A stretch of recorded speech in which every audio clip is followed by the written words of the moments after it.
Carlos II fue el último rey de España proveniente de la antigua dinastía austriaca de los Habsburgo. Su reinado fue una prolongada decadencia.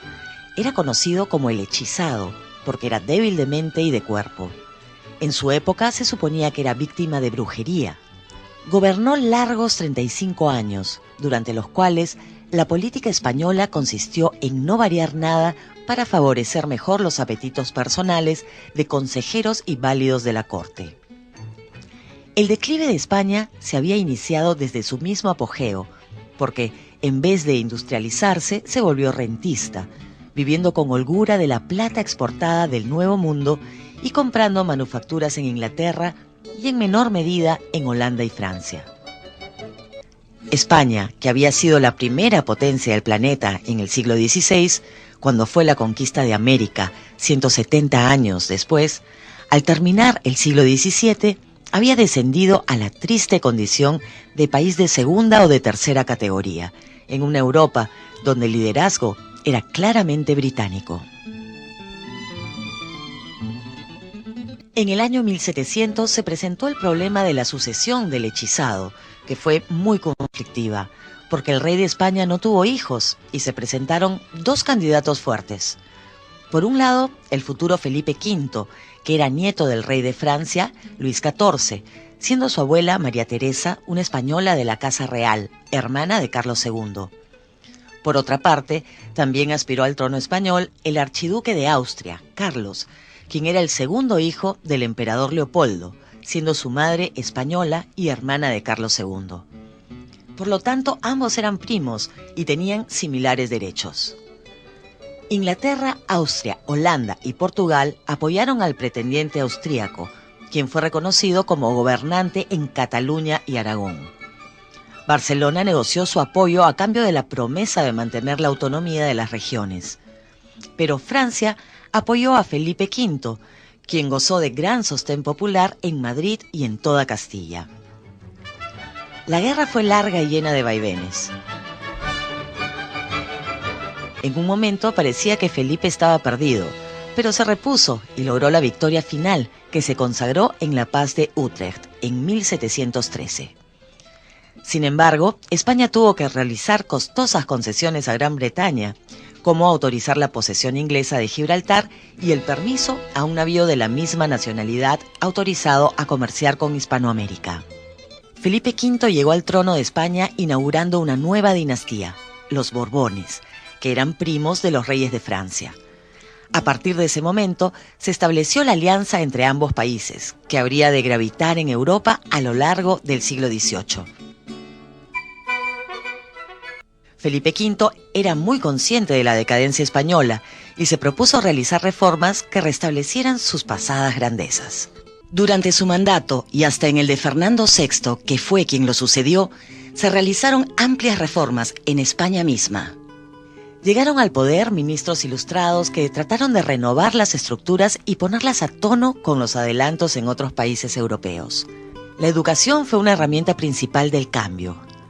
Ella fue renovada, buscando abandonar el exceso de escolástica y abriendo el camino a la experimentación y la ciencia empírica.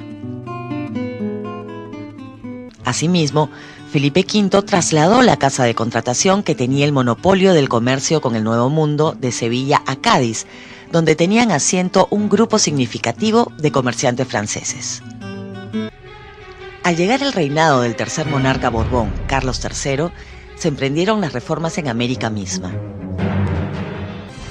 El propósito de este rey fue modificar la relación entre la metrópoli y las colonias, para que éstas participen de mejor modo en la recuperación de España entre las potencias europeas.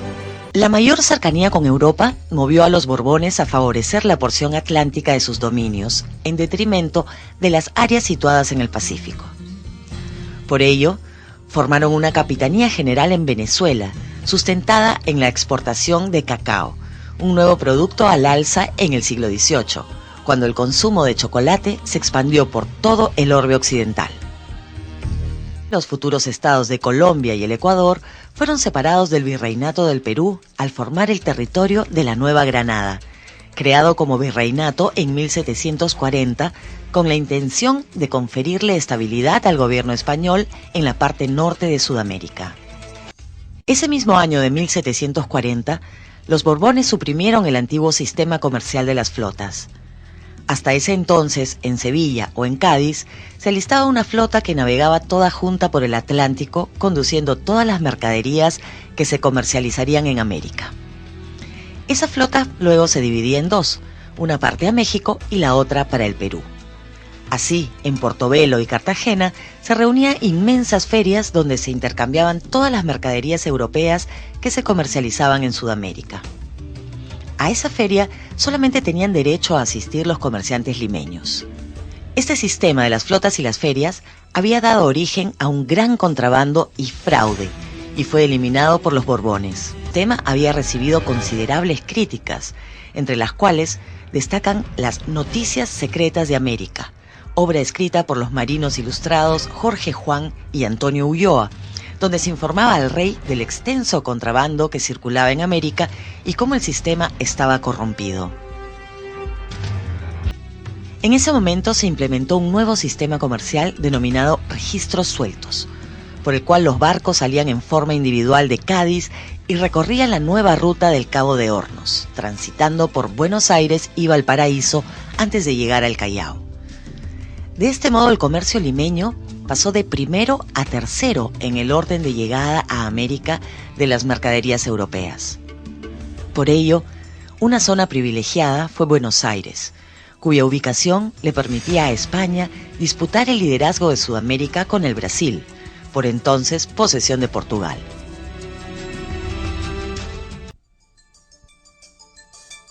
En Buenos Aires, el comercio se sustentaba en una extensa ganadería y para reforzar el poder de los comerciantes platenses, los Borbones trasladaron el Alto Perú, la futura Bolivia, al control del nuevo virreinato creado en el Río de la Plata en 1767. De ese modo, la minería boliviana ya no saldría a Europa por Lima, como había sido hasta ese momento, sino por Buenos Aires. El virreinato del Perú sufrió serios recortes. Inclusive Puno había sido trasladado a Buenos Aires y recién fue devuelto unos años después. También en el caso de Loreto, que inicialmente pasó al control de Nueva Granada y retornó al Perú al final de la era colonial. Pero el Perú se recompuso. En primer lugar, manejó en forma más eficiente su liderazgo comercial en el Pacífico Sur. Por ejemplo, la cascarilla era un producto de exportación muy significativo que salía de Guayaquil y viajaba a Lima para seguir a Europa desde el puerto del Callao. El cobre de Coquimbo, en el Chile actual, seguía la misma ruta para ser exportado desde el Perú. ¿A qué se debía esta situación? Sucede que el comercio limeño, organizado en el Tribunal del Consulado, aún era suficientemente rico como para sustentar los costos de los numerosos servicios necesarios para el comercio de larga distancia con Europa. Por otro lado, la flota del Pacífico era peruana y tenía su centro en el Callao. Debe considerarse que la minería peruana conoció una segunda ola expansiva. Agotados los yacimientos de Huancavelica y perdida la antigua influencia minera del Alto Perú, la minería peruana se recuperó gracias a Cerro de Pasco. A partir del siglo XVIII empezó la producción de esta gran zona minera, que incluso hoy, 250 años después, continúa en explotación. De este modo, el Perú siguió siendo uno de los grandes productores mundiales de productos mineros, y ello fue el sustento de un comercio extenso y poderoso, que amplió sus redes en las zonas andinas y tejió poderosos vínculos con comerciantes locales.